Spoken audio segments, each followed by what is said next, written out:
Welcome to episode 4 of the Remembrance Podcast.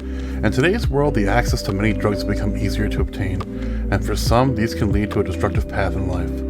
On this episode, we welcome our guest, Danielle, who has suffered from addiction. Along with our team, she is going to share her story with us, as well as her struggles along the road to sobriety. Please welcome Danielle to the podcast, and here's our host, Rob. What's going on, everybody? Welcome back to episode 4 of the Remember Us podcast. I'm joined today with the lovely Juliana. Hello, everyone. We have our psychological consultant, Anthony, with us today. Hey there, how's it going? We also have the wonderful Sam with us. Hey. And we also are joined by our wonderful guest, Danielle. Thank you so much for being here today. Thank you for having me. Absolutely. How's your summer been so far?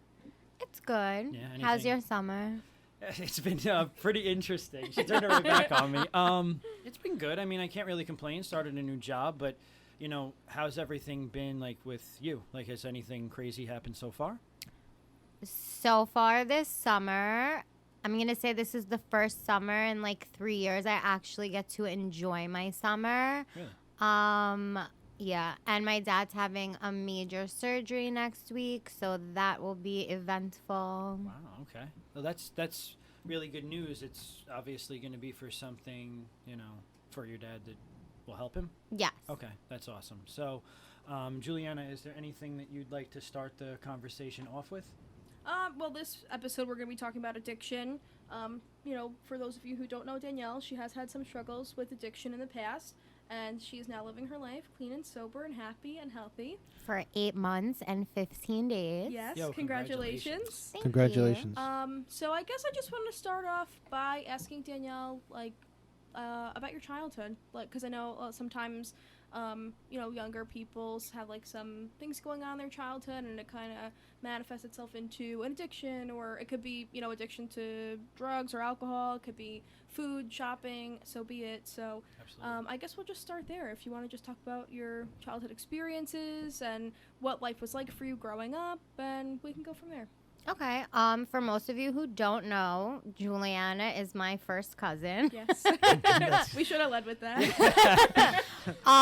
We kind of had, I would say we had a pretty normal childhood. Like, I remember a lot of family vacations, family parties.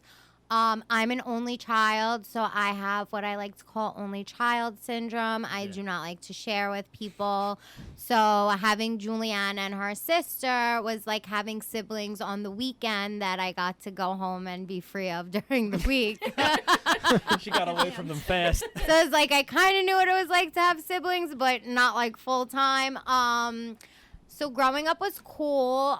Being an only child was, you know, like, I did like it. I do remember my parents asking me if I wanted siblings. I distinctly asked if I had to share my toys. They said yes. I said no, I'm good. And I am still an only child. I did grow up, though, in a verbally abusive household, which I do believe was a generational trait that my father didn't realize he had. And it could have been from, like, the biggest things to, like, just the stupidest things, like, don't eat that, like, your thighs are fat, boys don't like fat legs, or, like, calling my mom names, like, you know, and I think growing up like that, you take a lot from that. Of course. Whether it be that it becomes acceptable in other aspects of your life, or I hate to say this, but, like, I see parts of him in me. Of course, yeah. Like, when I get really angry, like, I don't need to put my hands on someone. My mouth is out of control. Yeah. And, like, I don't like that part of me, but I know it's there, you know? I completely understand, because honestly, I have that a lot when it relates to my family, and sometimes I think that it's like a generational curse in a way. It's like we inherit some of the parts of our family that we truly, you know, we want to try to, like, you know, stop that part of the generation. Like, I know for a fact, like, my dad, you know, he came from a household that was a little tough, and he stopped. He wasn't the same way as his father. So I think that even me, I get a temper just like my grandma, or I get a temper just like my mom, you know, and it's just something that we get. And, you know, it's cool that you're, you know, able to, like, realize that, because some people, they just continue to, you know, do what they're doing. But do you think that, how do I word this? You think that being a lot like your dad kind of morphed how your life is right now?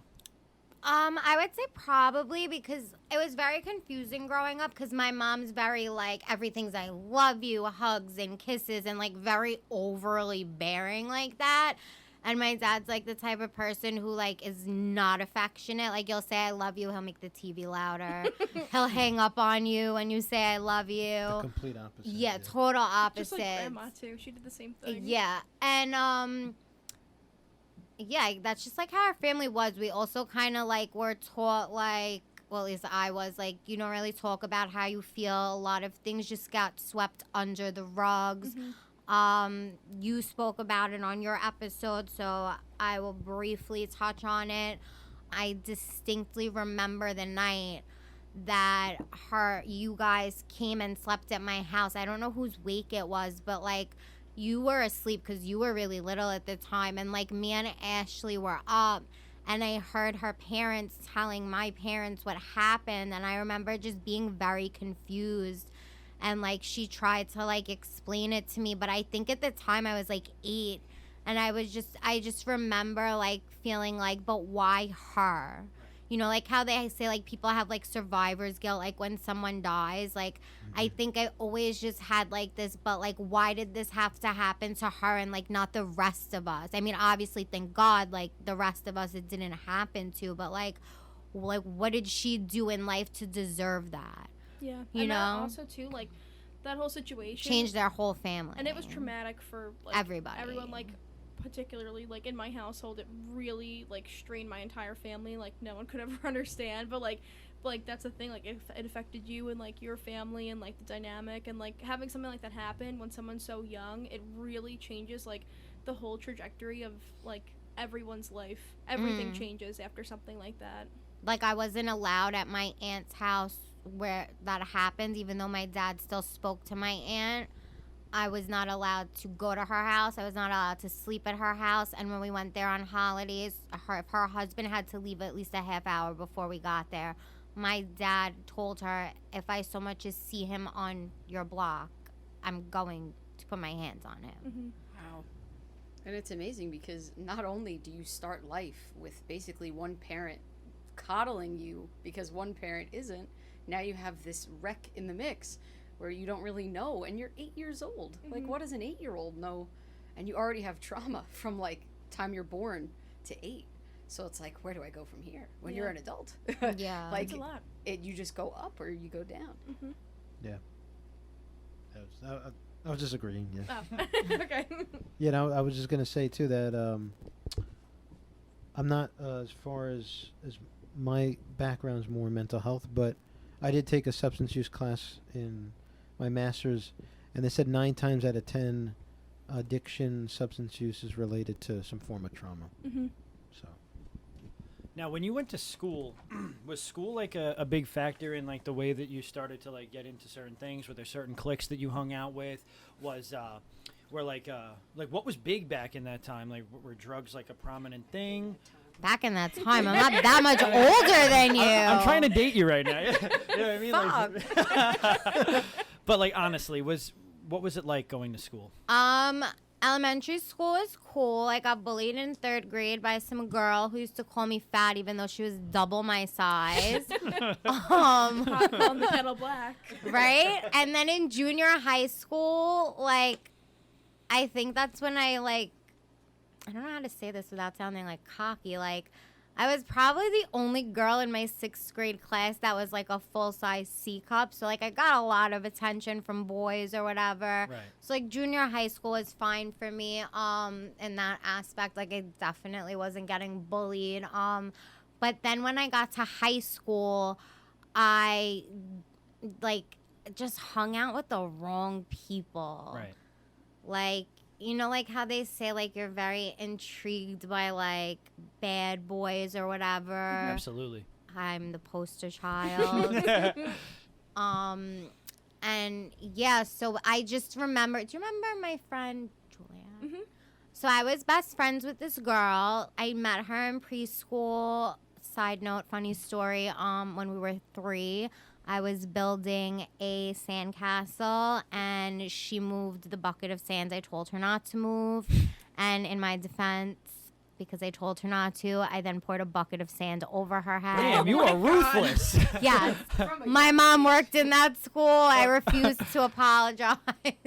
But then we reunited in junior high school. We stayed friends in high school, and not to be rude, but she kind of had like a slutty reputation. Like she was the girl who would like do everything and anything with a guy. I just remember being 14 years old, and I wouldn't even consider this like my first real boyfriend, because like I don't even think like he took me anywhere ever. Yeah. But you know, when you're 14, you're like, oh my god, like I love I you. have a boyfriend. Like this is like the first big event of my life, and I remember he was like that he wanted to have sex, and I was like, I don't think I'm ready for that. And I distinctly remember it. I don't remember what day of the week it was, though. But it was, like, a morning. I didn't cut school because it was, like, what is that, like, your freshman year of high school? Like, I was still a very well-behaved child. And I was walking to the bus, which was all of, like, 2 blocks from my house. And he called me and was like, are you going to cut school today and come to my house to do this? And I was like, to do what? And he was like, to have sex. And I was still virgin, so I was like, I don't think I'm ready for that. And I was like, I'll call you back. And I remember calling my so-called best friend for like advice, like expecting her to be like, don't go, like if you're not ready, and like maybe think about it. Yeah, and like, her answer to me was like, I don't understand what you're freaking out about. Like, if you like him and you want him to like you, you have to go do it. That doesn't sound much like a friend. And I was just like, are you sure? And she's like, you're overreacting. And I remember going there, and I was like nervous that I cut school, because I was like, oh my God, they're going to call my house, because they used to do that. Yeah. But I don't know if they do now that I don't out even think here. they give a shit if you walk out to get us pizza. But school's different in the city than out here. Like, I could have went in for like a homeroom and got accounted for the whole day, and like no one would know if I left. Damn. But I remember going to his house, and like I was like, aren't your parents gonna come home? Like trying to find like every and any excuse to like get the fuck out of this situation. And like he was like, no, like we're doing this today. And I was like, I guess we're doing this today. And I remember after it happened, just being very like traumatized. Like I didn't enjoy this. I was not like, I didn't want any part of it. And I was like, okay, so like, are you gonna, we went to 2 different schools, and I was like, okay, are we gonna go to school now? And he was like, I'm hanging out with my friends or whatever. And I'm like, okay, so are you gonna take me to school? And he was like, no. He's like, you could walk to the bus by yourself. And I was like, what? And then I remember just like, I like flipped out on him. I was like, you're just like an asshole. Like you made me do something I didn't want to do. And I was getting like my shit together to leave, because now I was like angry. I was hysterically crying. And there was like a flight of stairs from like the upstairs, like where the bedrooms were, to like the living room. And like, I guess like, because now I annoyed him and he wanted me to get out, he literally dragged me from my ankles like down the staircase and was like, get the fuck out of my house. And I just remember like walking to the bus crying. I cried the whole way to school. I'm pretty sure I cried like the whole day in school. And I just think that's when I just kind of felt like, I guess like the like real first like sense of like worthlessness. Yeah. And like confusion on like just like life in general. Like, why did like I have to be in this situation? Yeah, absolutely. And like not to trust people. Yeah, so that was like that was the moment when things changed. You had your first sexual experience and it was awful. Terrible. You know, and I feel like that could really mold how the future went. You know what I mean? Because once you have one experience, sometimes there's fear that it'll happen again, or sometimes, I mean, I'm not a psychologist, he is, but sometimes we look for, you know, people that are kind of like what we had went through. So like, Anthony, would you like to discuss anything maybe on like what she, you know? Well, yeah, I mean, I agree with what you're saying. I mean, it makes total sense, you know. Right. There was, I was actually wondering if you didn't mind, it's up to you. Juliana knows about it. It's called Adverse Childhood Experiences. So it's an ACE. It's like a little quiz, 10-question yes or no, developed by the CDC. They did research on it in the 1990s. It's supposed to give you an idea based on what you went through. A higher score, usually greater chance of, in your adult life, there's going to be addiction, mental health, behavioral issues. Absolutely. Even physical health issues. And sometimes it's not always accurate because sometimes someone could have a high score, but yet they can have really strong resiliency and support, or they have a low score, but then there's more external outside factors because this is more geared towards the home life. But let me see if I can get this here. Maybe I can ask you. Yeah. And you're okay with this, Danielle? That's Yeah. okay? Yeah. Okay, cool. Great. Thank you. Appreciate it. Absolutely. Anthony, would you like to start Yeah. by asking Yeah. Danielle the question? Okay, so question 1. Before your 18th birthday, did a parent or other adult in the household often or very often swear at you, insult you, put you down, or humiliate you, or act in a way that made you afraid that you might be physically hurt? Physically hurt, no, but mental abuse, yeah. Yeah, so insulting, putting down. Yeah. Okay. Second question. Before your 18th birthday, did a parent or other adult in the household often or very often push, grab, slap, or throw something at you, or ever hit you so hard that you had marks or were injured? No. Before your 18th birthday, did an adult or person at least 5 years older than you ever touch or fondle you, or have you touch their body in a sexual way, or attempt to actually have oral, anal, or other vaginal intercourse with you? No.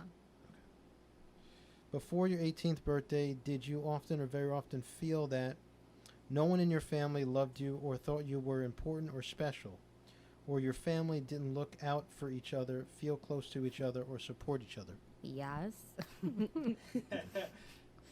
Before your 18th birthday, did you often or very often feel that you didn't have enough to eat, had to wear dirty clothes, or had no one to protect you, or your parents were too drunk or high to take care of you or take you to the doctor if you needed it? No.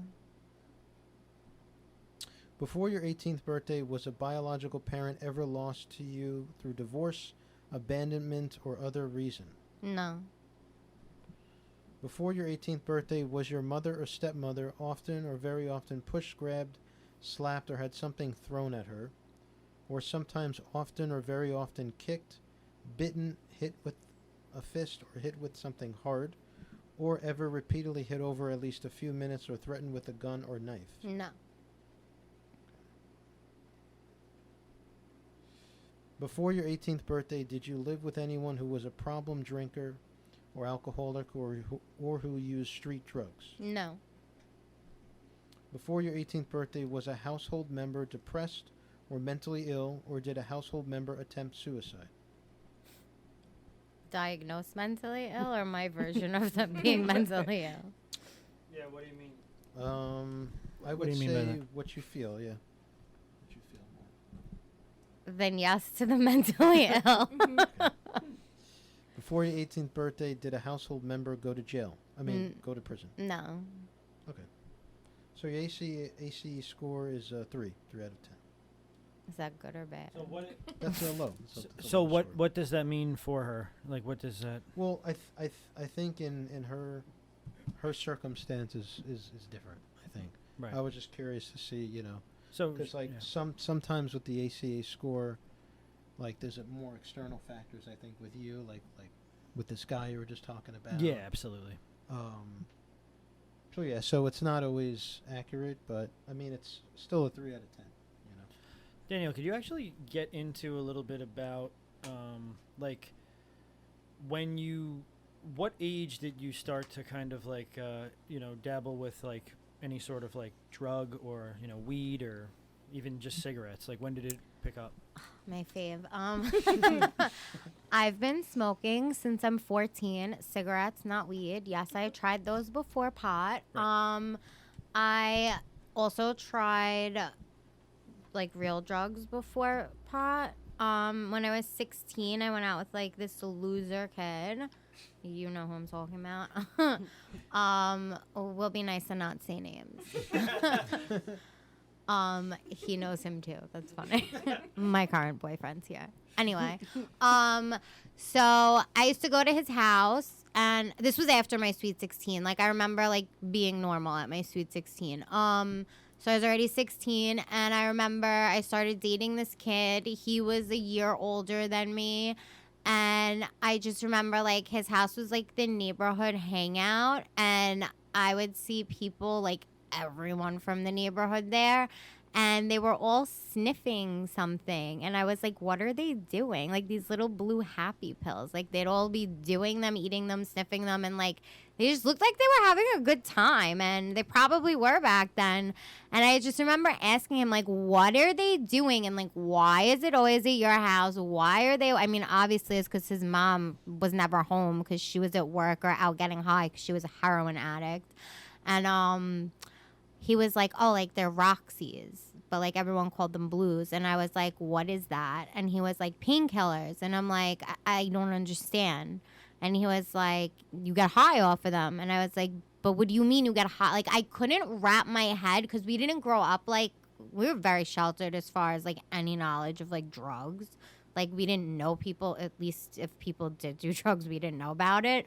Like, I was like, I don't even know what the fuck a painkiller is. Like, what you use them for. I'm like, I couldn't comprehend, like, the, like, getting high, like, what that was. Like, and he tried to explain this to me for, like, an hour, and I'm like, I don't get it. I'm like, can I try one? And he said no. And I got annoyed because I'm like, everyone's looking like they're having the greatest time. So I made my friend, this so-called best friend, I said, lie and tell him your boyfriend wants one, so he'll give us one. I'm like, well, like, why do we have to sit here like assholes? Everyone else is having fun. Like, I don't understand. I still don't understand what getting high is. I'm like, I want to know what's going on. So he gives us one. We split it, and she's, like, throwing up, like, dying in the bathroom. And I'm like, I don't feel anything. Like, I don't understand what. I'm still not getting the point. So I'm like, get your shit, like, get the fuck up, get together, like, because you got to ask for another one. I'm like, because I don't feel anything. And then I remember she obviously couldn't take anymore because she's, like, throwing her guts up, like, dying, deathly ill. So I ate the whole thing. And I just remember feeling, like, this very euphoric feeling. And I was like, this is what everyone's feeling. Like, this is what they're like, why they're all here all the time. Like, no one ever stops calling this kid because he sold them. I didn't know that. He was a drug dealer. So obviously, like, I didn't do it during the week because, like, I was like, you know, like, I'm in school or whatever.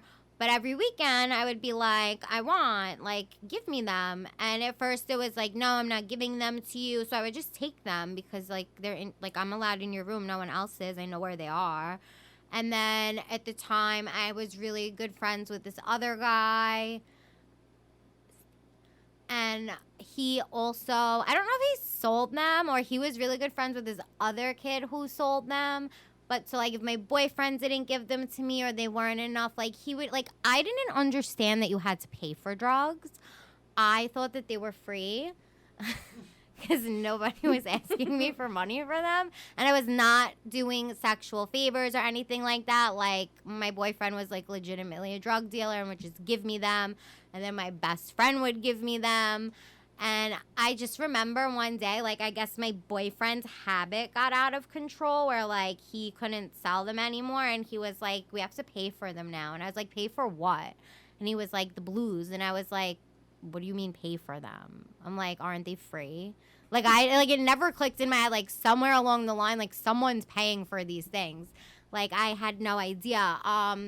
And so I just remember, like, always asking my best friend for them because he would just give them to me because I was like, why do girls have to pay for stuff like this? Like, that's your, like, a guy's job, you know? Oh, it's so funny that you said that, though, because as a woman and being in this situation, like, you're life of the party without it. So I can only imagine, like, being in that situation, being like, why do I have to pay for this? And from a male perspective, it must be completely different. You know, I've never really heard a story like this before. So I'm very interested to hear, like, more about how you felt afterwards and, like, the payment part of it, you know? Well, I was kind of pissed when I found out that they weren't free anymore. But as per usual, I made friends with all the drug dealers because I'm just, people either really like me or they don't like me kind of thing. That's my life too, don't worry. So, like, one of the drug dealers, like, I kind of helped him graduate high school because he wasn't good at math, which I didn't understand that. You sell drugs and count money all day. But so I, like, let him cheat off of me so he could pass. So, like, him and his brother were just, like, if I didn't have enough money, they'd just be like, whatever, like, take it. I don't know. I always made friends with my drug dealers. So it's like, I don't know why I like viewed them as friends. Like I always like try to see the good in people. So it's like, oh, like you're not selling drugs because you're a bad person. It's because like you need a job or like you're trying to feed your family. Like, no, they're not your fucking friends. I was going to say that. While they're out there making money, they're ruining people's lives. Right. So. But when, like, again, at the time, I was really young, so I didn't understand that. I thought, like, oh, like, your friends, of course, want to give you free stuff. Like, why wouldn't they? You know? Like, they're helping you out. And that's not the case. So, I have a quick question. Go ahead. So, you were 16, like, when all that was going on, you said, right? Started, yeah. Okay.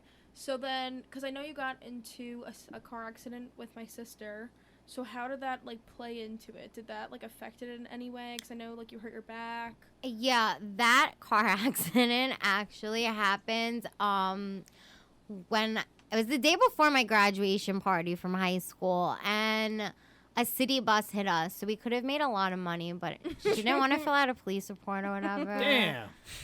I'll let it go. It is what it is. I ended up with herniated discs from it, and in the hospital, because I had to go to the hospital like a few weeks later because like the pain was just really unbearable. They gave me, I think, like Percocet, and I didn't really like think anything of it, but I did notice like when I would take like Roxy, like painkillers, like that my back didn't hurt anymore. So that was like everyone else was a junkie to me, like, oh, like you don't have a reason to be using these, but I do because I'm in pain. And at the time, like doctors, because this was like in 2010, like were freely writing scripts for people, and like I tried so hard to go get like my own script. But they were like, you're so young. They didn't want to give it to me. Right. It was different back then because like even for like my anxiety medication, you have to wait like almost 30 days for a refill. They really like became strict on like any sort of like medication. That's like that. Thanks to my generation and the one before mine. Right. Or the pharmaceutical companies like Purdue Pharma that got sued for millions and millions of people dying because they're like I've literally been burying people I know and friends since I'm like 18 years old. I'm sorry to hear that. That's horrible. How many people do you think that you've lost to addiction? The list would definitely be more than 10 people. Wow. Jeez. That's rough. Did it get to be like other things other than like perks and like Well, I remember the first time I didn't like Percocet. Those were weak. They were too weak for you. That was a joke. Like, because the conversion for like Roxy's were 30 milligrams, so the conversion for Percocets was like you'd have to eat too many of them. It was like a waste of money and time. But I remember like the first time I tried Coke, I hated it because I think that was the first time I ever had like a real like panic attack. Like, I don't know why someone would ever give you Coke for the first time and bring you to the fucking movies. Like, you're supposed to sit there and have a good time. I was like, get me the fuck out of here. And I remember, like, going home to their house, because it was my boyfriend, and, like, sleeping. It was, like, November. And I'm like, you have to open all the windows. Like, there's no air in here. I can't breathe. I'm, like, soaking wet, sweating. And he's like, it's fucking cold out. I'm like, open all the windows, like I can't breathe. There's no air. It's like freaking the fuck out.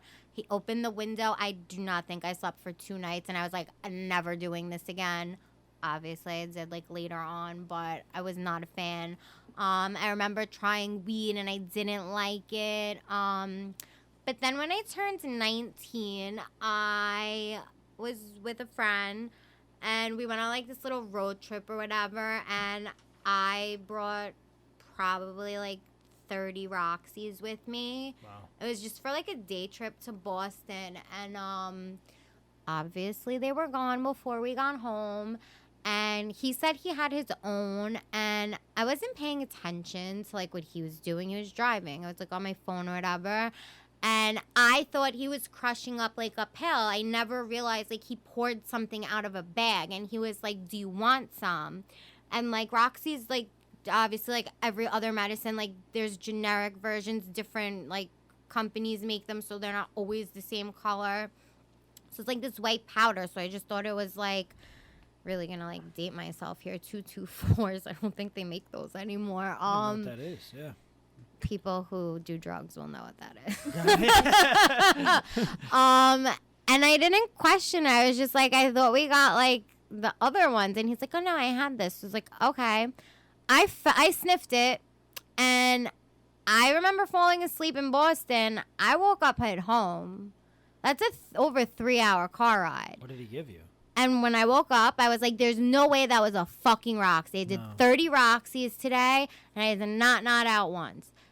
And he's like, do you really want to know what that is? And I was like, obviously. Like, what do you mean, do you want to know what this is? And he was like, well, you tried dope for the first time. Oh, my gosh. Why would he do that?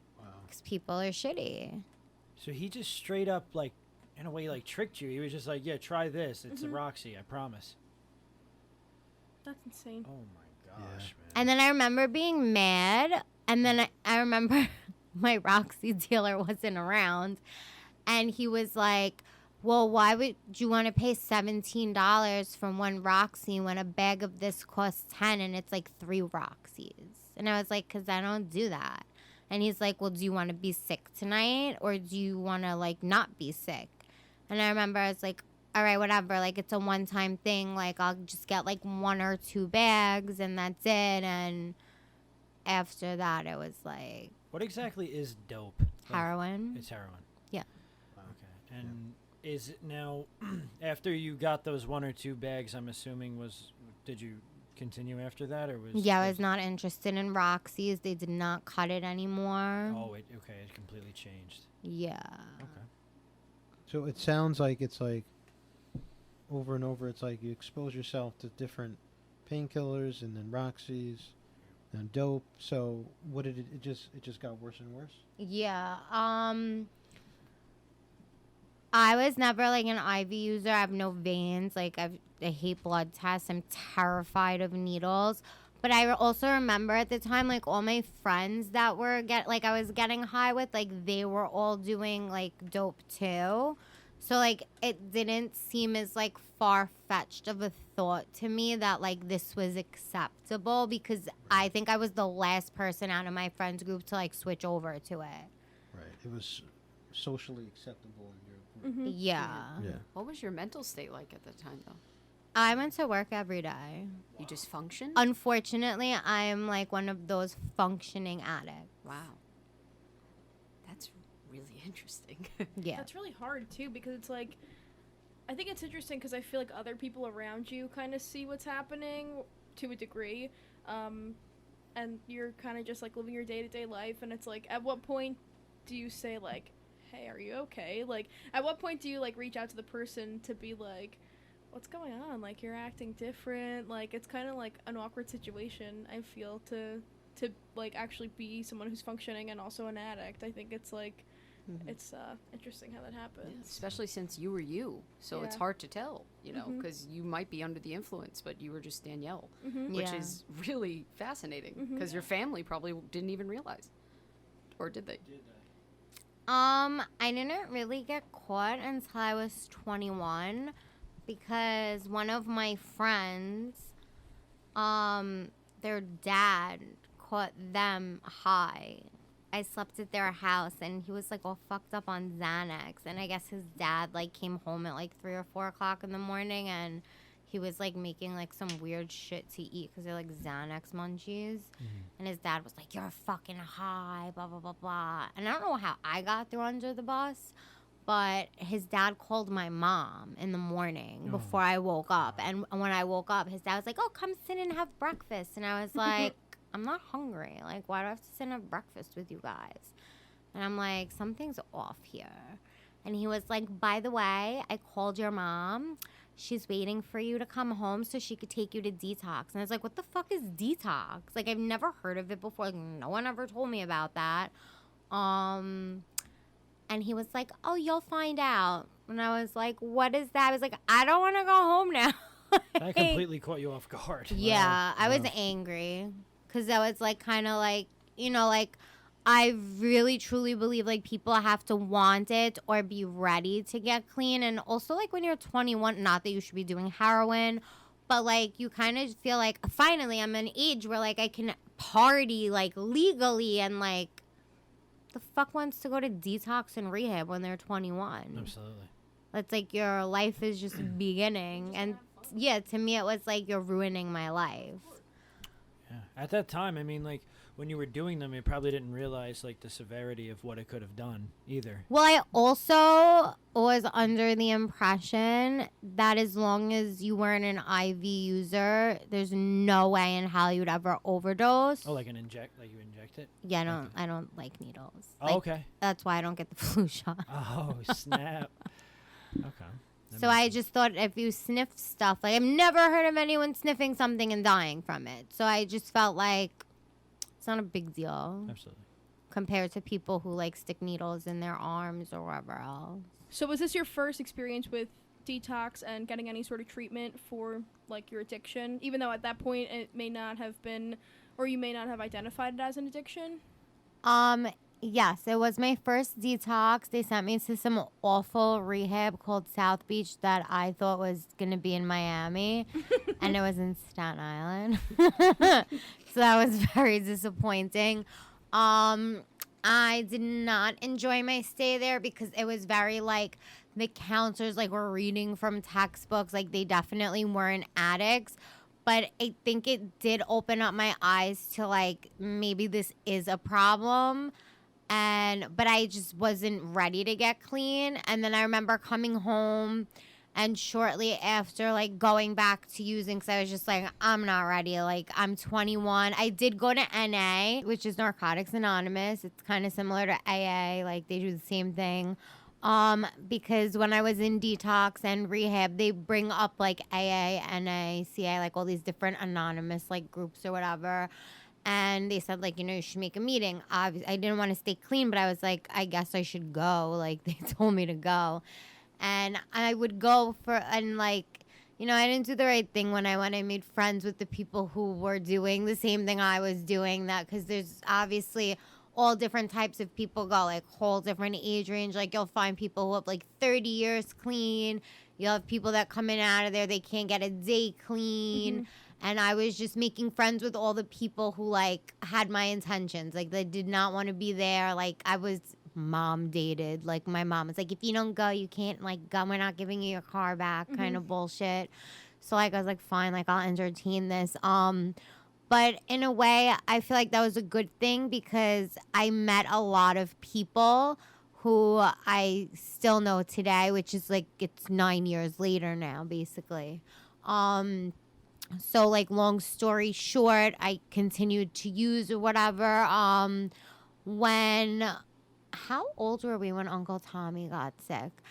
Anyway, we had an uncle. He was very sick, like, with cancer, for, like, I would say, like, 5 years. Mm-hmm.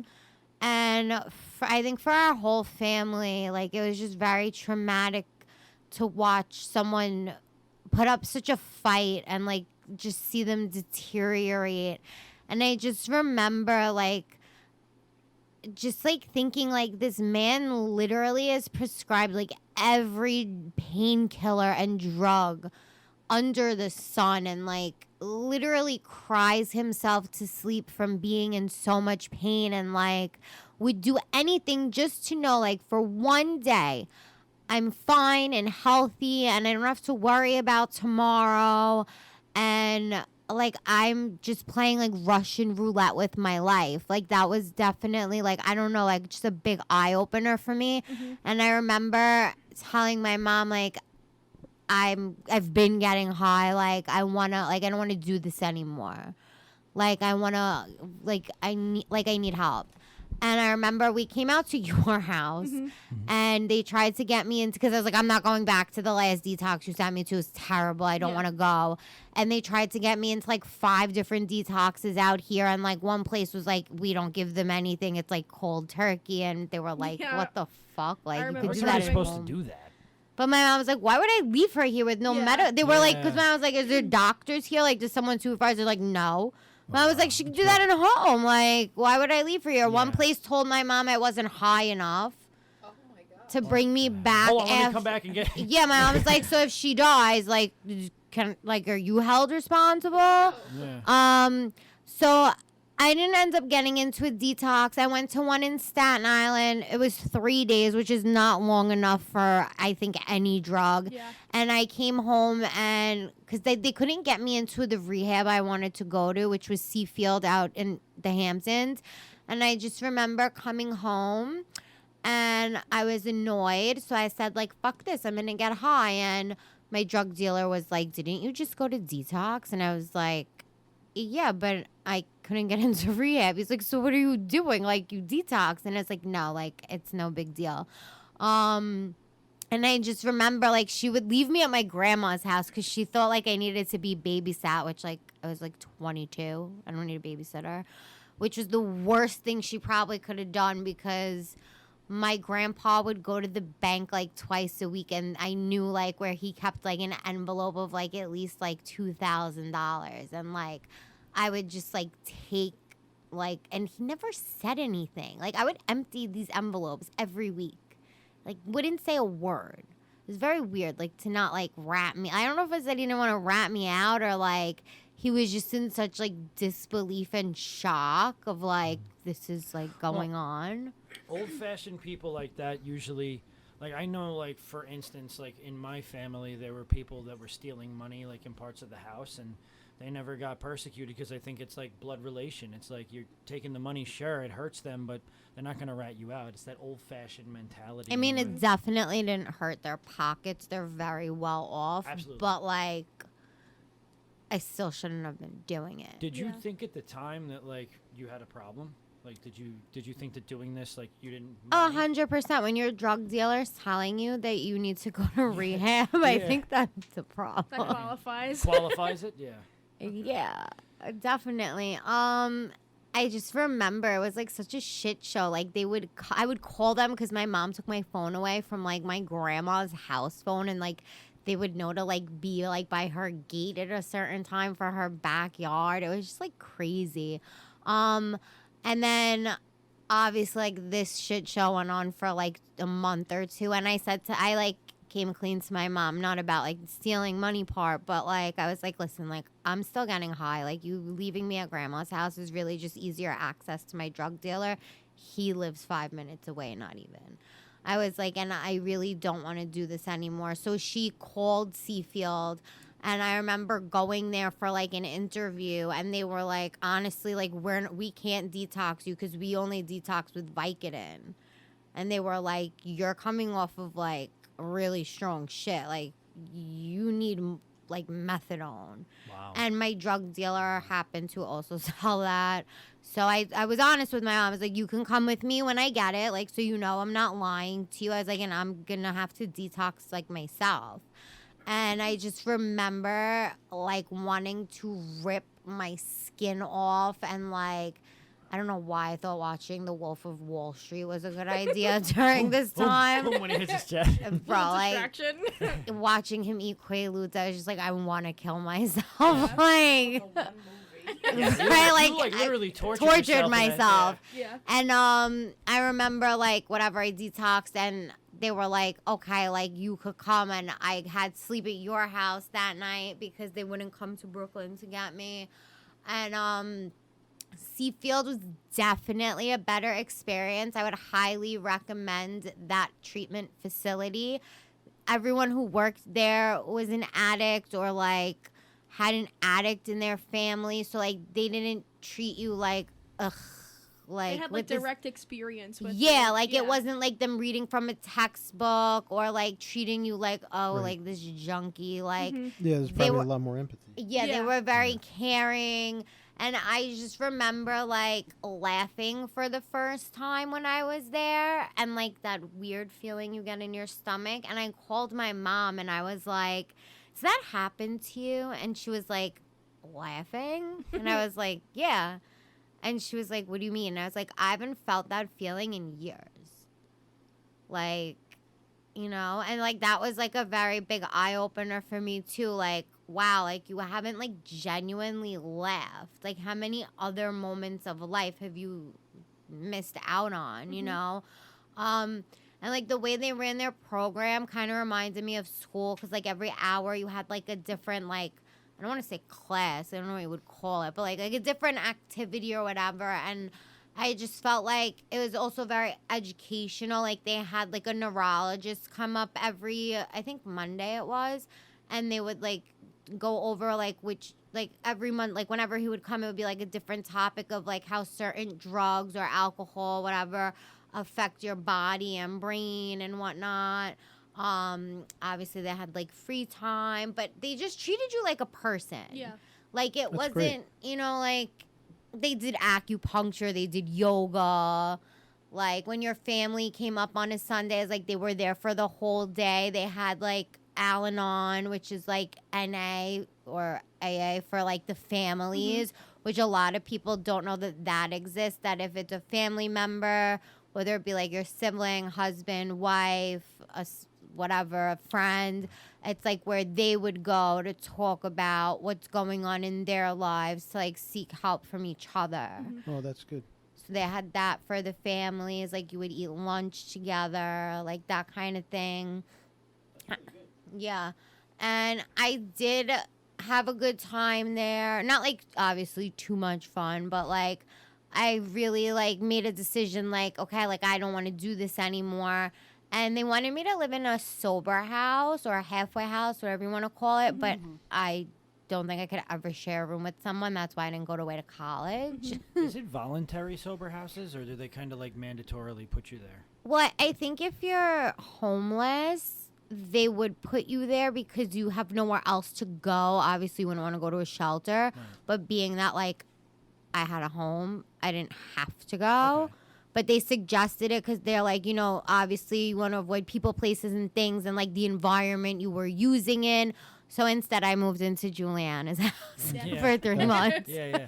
Sort of like a controlled environment. Yeah. Well, I just said, like, to my mom, like, I don't want to come home and I don't want to live with strangers because I don't trust people. And, like, I hate to, like, be like, ugh, junkies, because I guess at the end of the day, like, I fall in that category too. But I was like, I don't know these people. Like, what if they steal my stuff? I was like, and what if they fuck up and they try to, like, you know, like, drag influence. you down. Yeah, I was like, Yeah. I don't want to be in that kind of environment, or, like, where you're told, like, oh, you can only come and go, like, when we say it's okay. Like, I don't know why I have, like, an issue with that.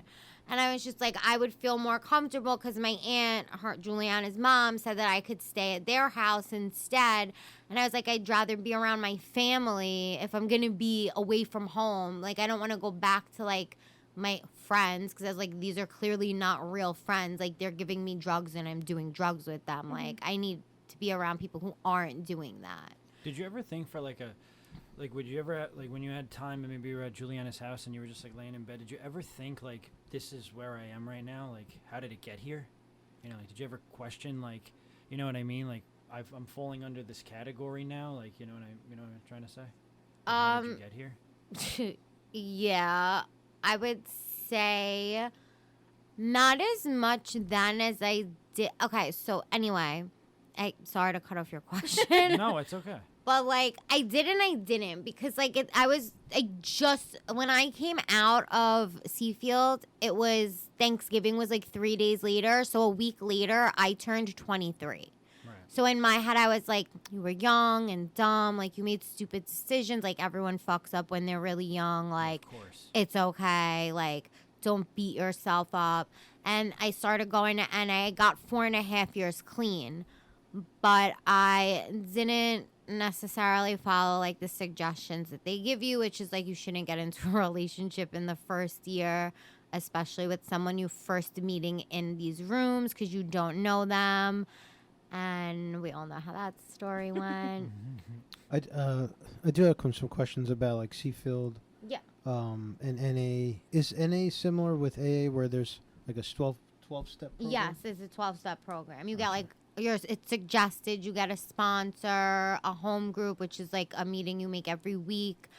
So that way it's like, you build like a network, like people who see you, like, hold you accountable. Like, oh, like we didn't see you. Like, are you okay? Like check in on each other, whatnot. Gotcha. And you also, you mentioned methadone. Did you ever have to do a detox with methadone or do any form of harm reduction or any other abstinence treatment over the years? Yeah, like methadone or like. Yeah, I detoxed myself with methadone. And like that was only that one time, or like. No, my story is not over yet. That was actually what I was going to ask you. Is you said 4.5 years? Yeah, I'm 29. Do the math. Yeah. Listen, I really believe that like relapse is part of recovery. I think you have to go through the trajectory of your life, and like, I mean, even the first time you went to detox, and we know how that ended because you just told us, but where it didn't really work out because you weren't in the right frame of mind, you were young, you want to live your life, and I think it's not linear. I think you're gonna have days that are harder, and you'll probably talk more about that now. Yeah. So whatever, like I got clean during my 4.5 years clean. Obviously, I was in a toxic relationship with someone who was probably should have been diagnosed with a lot of things.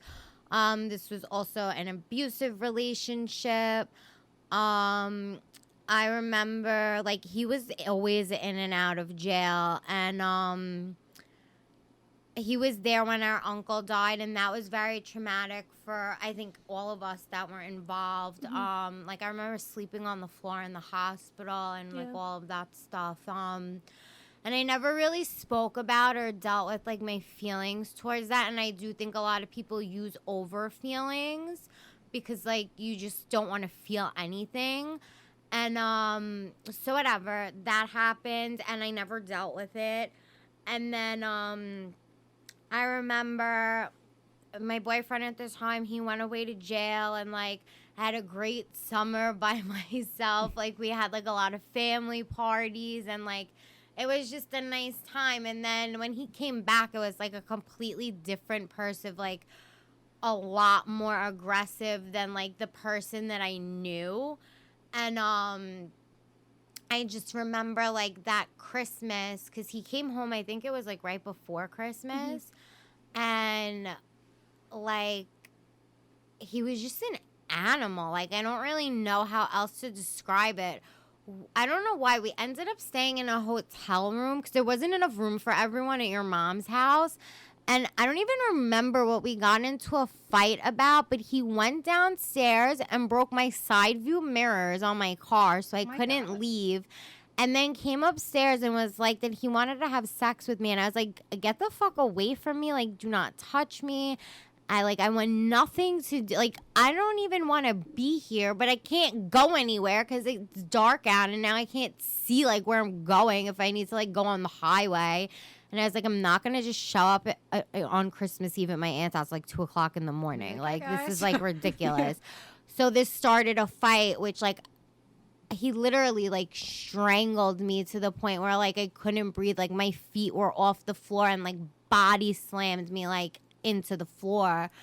And I just remember, like, calling my best friend, like, locked in the bathroom, different best friend than last time, like, hysterically crying. And she was like, call your cousin, like, go, like, leave. And I'm like, no, you don't understand. Like, I can't fucking go anywhere because I can't drive. Like, I can't see, like.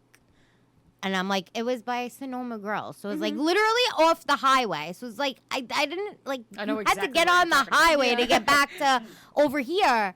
So I go downstairs, and I'm like to the security guy, like, I want the camera footage of him doing that outside, and I want the fucking cops here.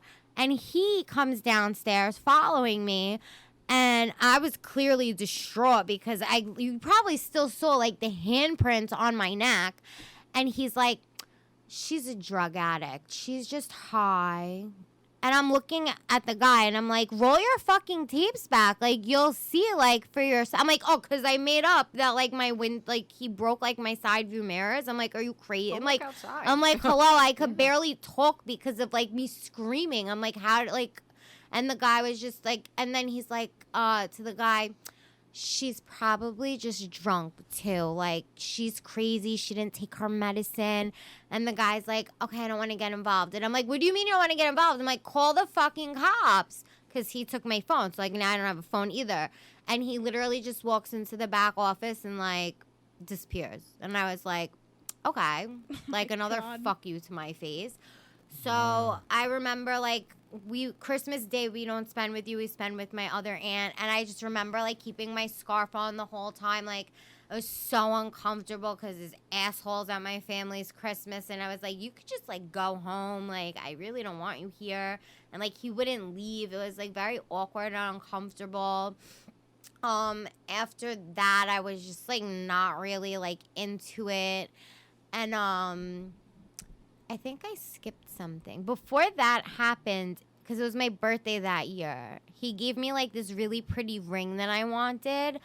But when we were in the city for my birthday, like, he also, like, took advantage of me or whatever. Like, he wanted to have sex and I didn't. And obviously he got his way. I didn't get what I wanted, which was to not be bothered. So there's all this, and then when were you finally able to end this relationship? I didn't. He cheated on me with some girl who had the same name as my mom. That is weird. Yeah. Because I was like very much in denial of that, like this wasn't going to get better. And I was like kind of in like a weird situation because like I found out I was pregnant and I was like, I'm not having this psychotic person's baby. You were pregnant? Yeah. Wow. So I was like, this isn't happening. And I remember my best friend like guilt tripped me into telling him.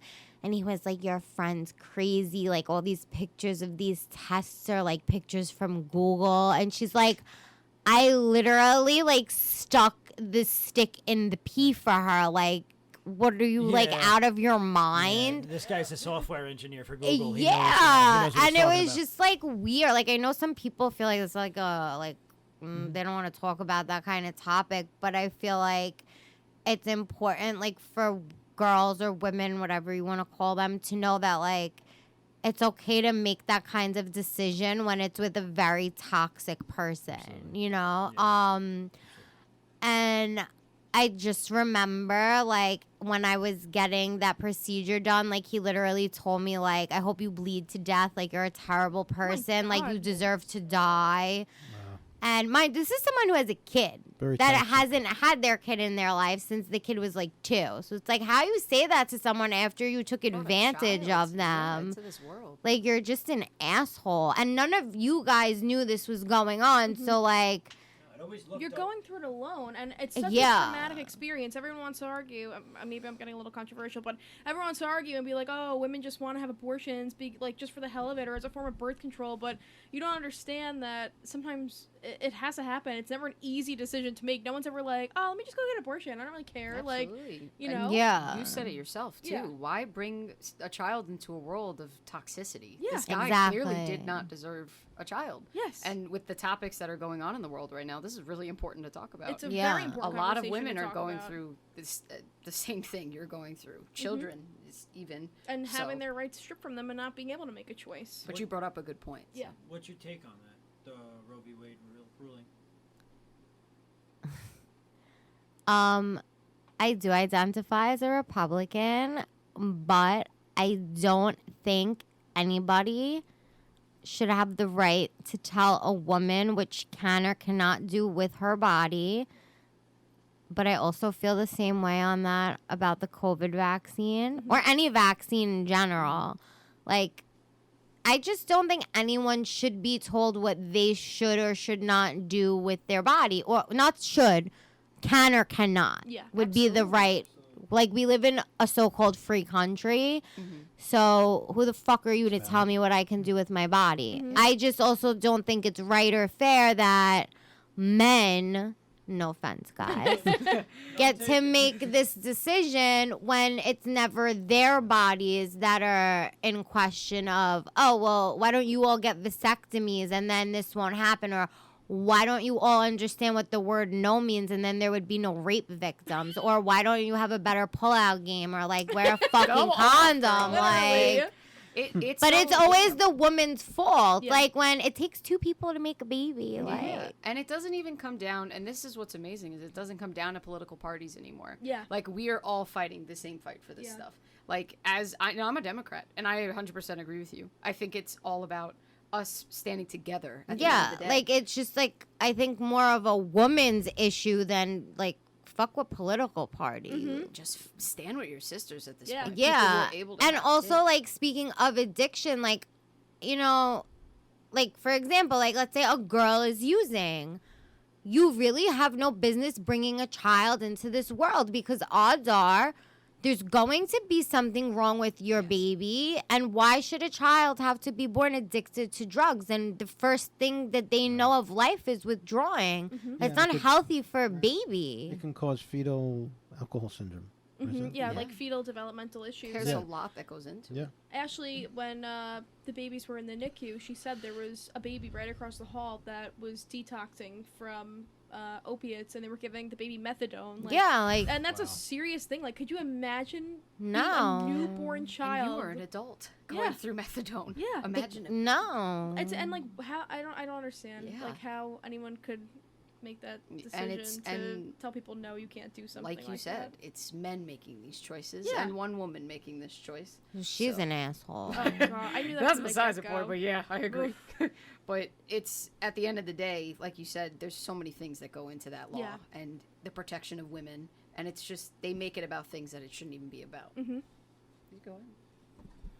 I think as a man that you know, doesn't like agree with this ruling at all. I mean, obviously I stand with you guys. I mean, I just personally, I don't personally like, it depends on like the trimester, you know, like I think that, like, I definitely agree. There should not be like a third trimester. Yeah, I mean, like, that unless it's like a severe medical condition that it's like life or death. Like, I think that's how it is. I don't know how it works, but other than that, I think it really is the woman's choice. I don't think that I have a right to really like say anything, and I don't think that's truthfully fair. And I think what? I said yeah. Well, no, in a sense, I do kind of feel like a guy should have somewhat of a say so. But if you're in a relationship with somebody, it's different because, like, you know, like, if you guys are together a long time, like, you should have a conversation about it. Yeah. Or, like, if you're genuinely one person's really, really not ready, because, like, a kid's not a toy. You can't be like, oh, like, I'm bringing it back to the store. Like, no, that's, like, a solid minimum 18 years. I'm 29 years old. My parents still have to deal with me. Like,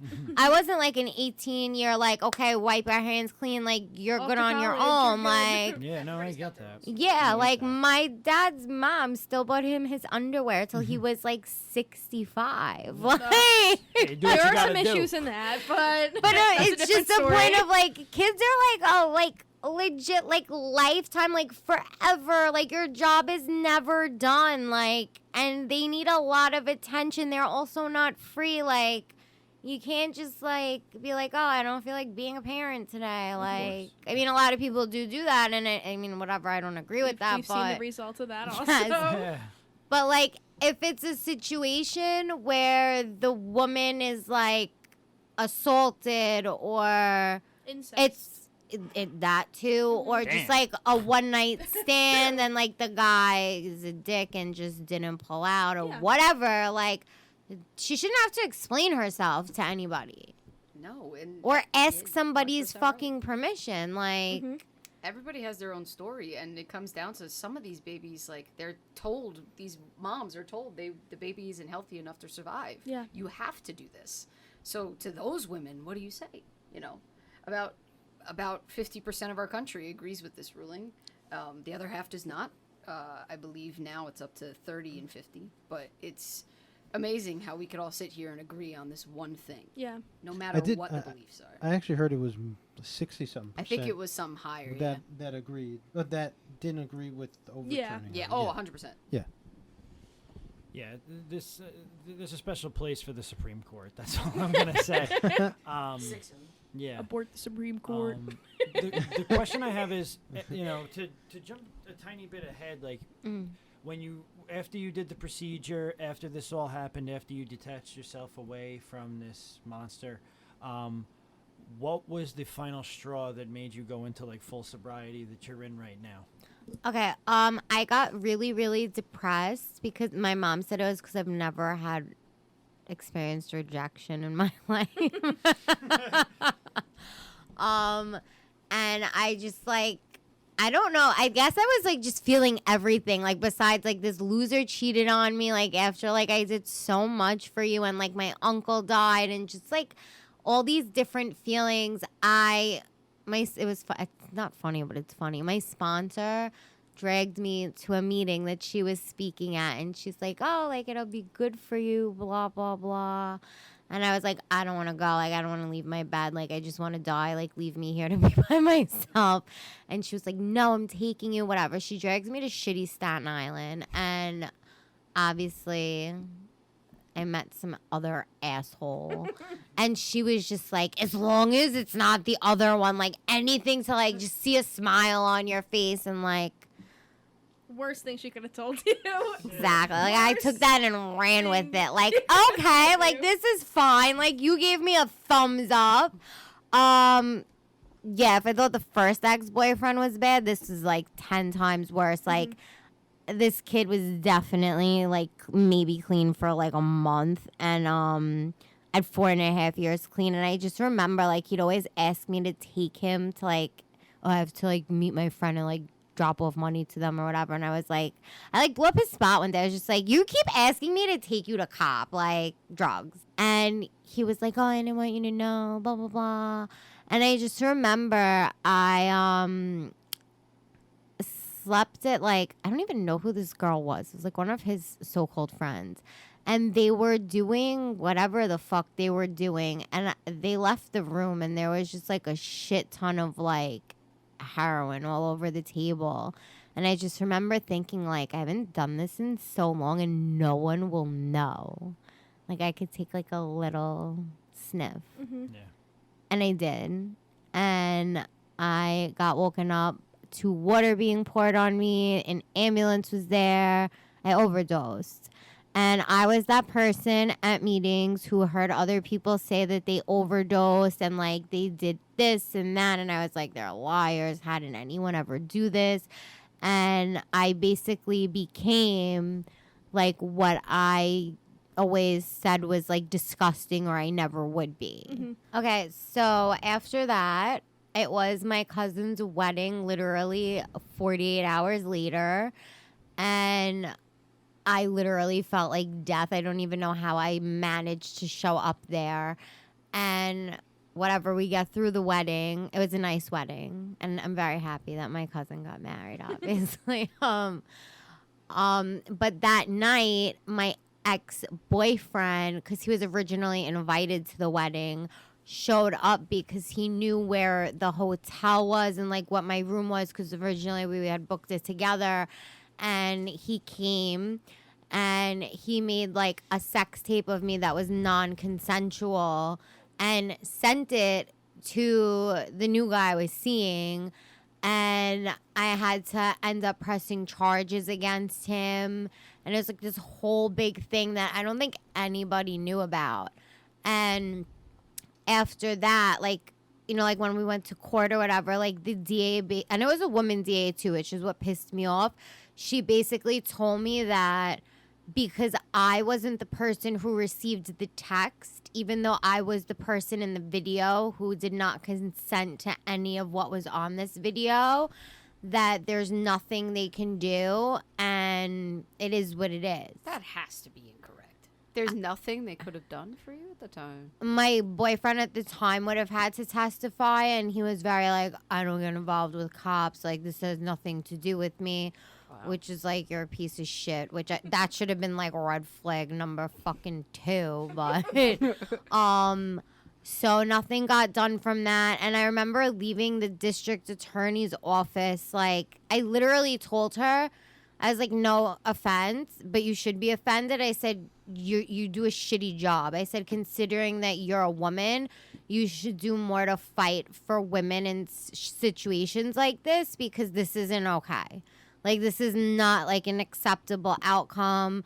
I was like, I guarantee you if this was a male DA, this would have went somewhere. I was like, so you're a waste of what your job title is. And I remember just leaving there feeling very worthless and invalidated. Yeah, just like you mean nothing. Like, your word means nothing. Because like I said, like, I'll testify against him, and they were like, no.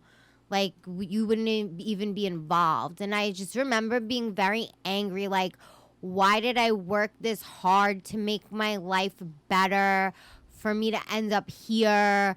Like, why did I wake up from this overdose? And I just remember, like, leaving there with my boyfriend, and I was like, I want to use. Like, I don't want to be clean anymore. Like, I'm over this.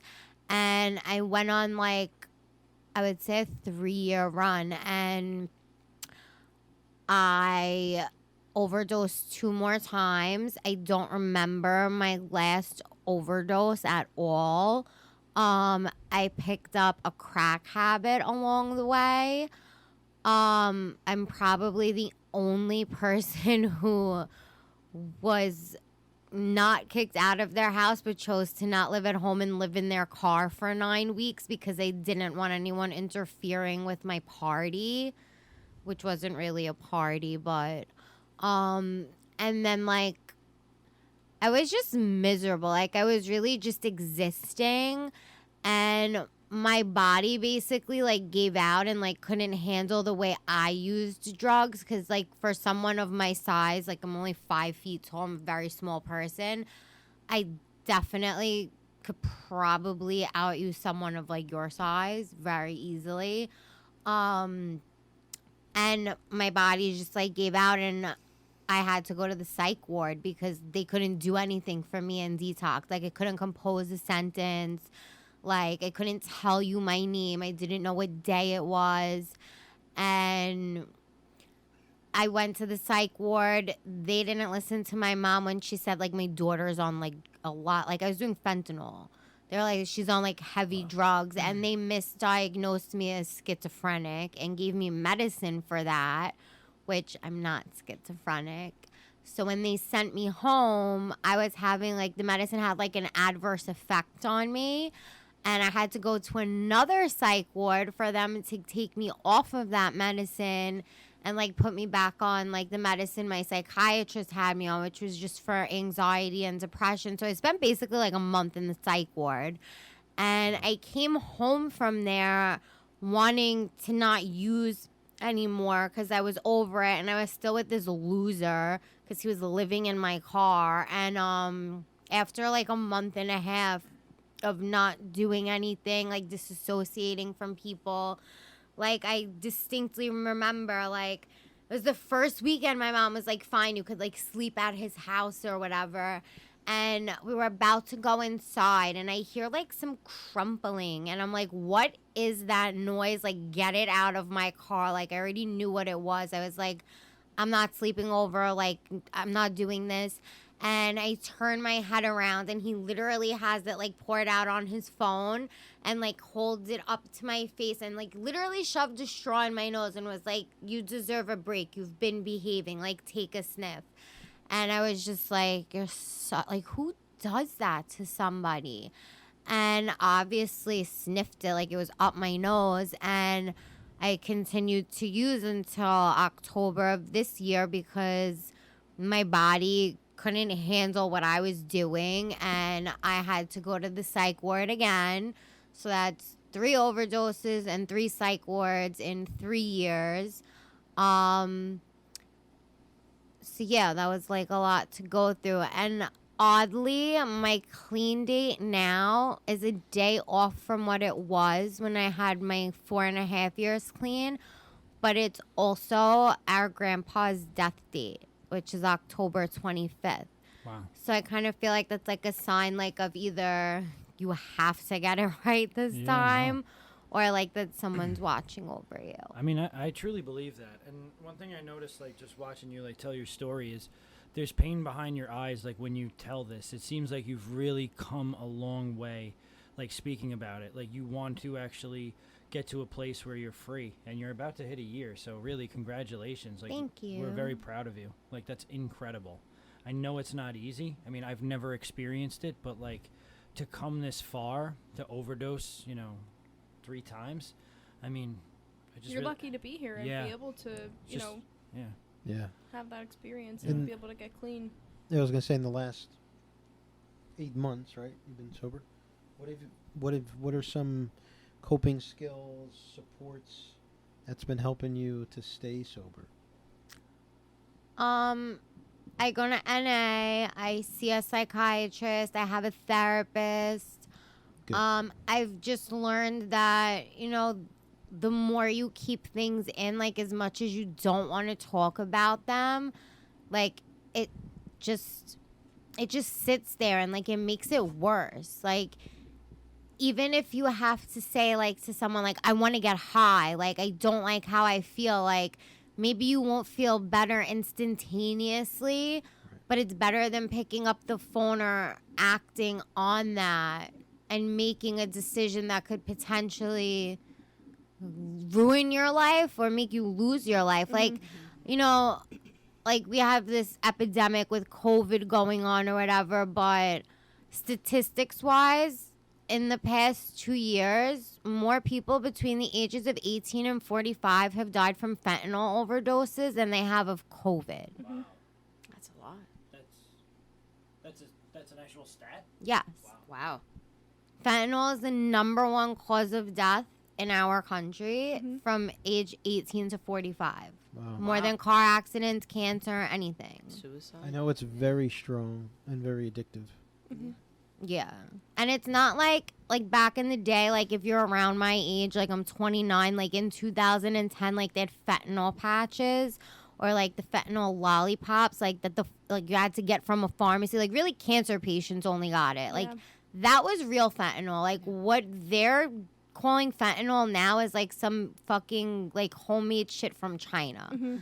Like it doesn't even come up when you go to get treatment in like a detox. It doesn't even come up on a drug test unless it's a specific type of drug test. Like I tried to go to a detox with my ex-boyfriend and we were honest and told him like we're heroin addicts, but like I think we're doing fentanyl. And the lady told me like there's no opiates in your system. She's like, I don't know what you're doing. And I'm like, fentanyl. And she's like, but that would come up as an opiate. And I'm like, okay, well, I don't know what to tell you, but I get sick every day. So it's really scary when you think about it. Yeah. Like no one knows what they're putting in their bodies at all. And that's why we're happy to have you here, because this platform that we've created with our members project and your story is a pretty powerful one. That's why we were talking about it earlier. We were like, this is going to be great for so many people. Like you said, we didn't even know that statistic, most of us here, I don't think.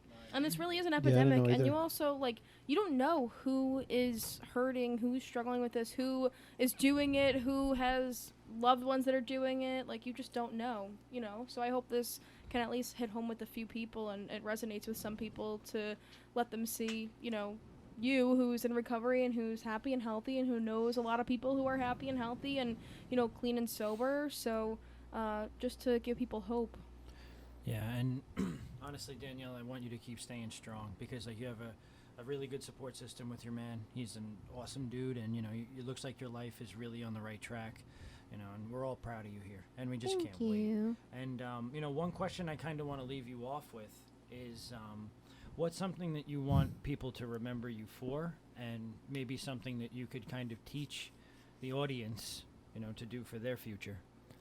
I guess something that I would like people to take away from this specifically is that drugs do not discriminate. It does not matter what background or ethnicity you come from or what financial class you come from.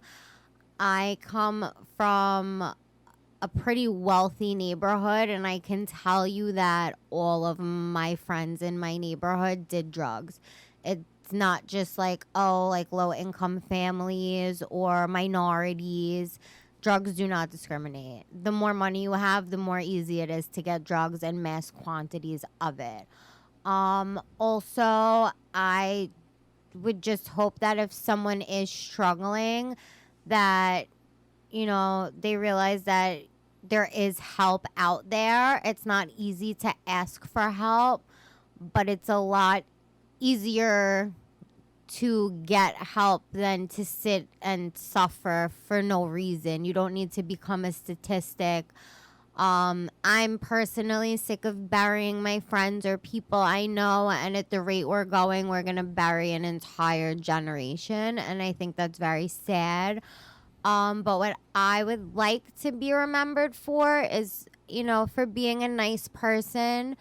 And I think I'm a very caring and loving and generous person. And I feel like addicts come with the stigma that they're very selfish and self-centered and they don't care about other people and that they're out to hurt everybody. And, just remember, if someone is using, or whether it be a mental health issue, whatever the case is, when people are hurting, they're not trying to hurt other people. It's because they're hurting themselves. Like something's hurting them inside. And, just be a little nicer to people, because you never know what someone's going through. And the world would just be a better place, I think, if everyone was nice to each other and cared more. Ask people, like, how are you? Like, ask those uncomfortable questions, like, how are you?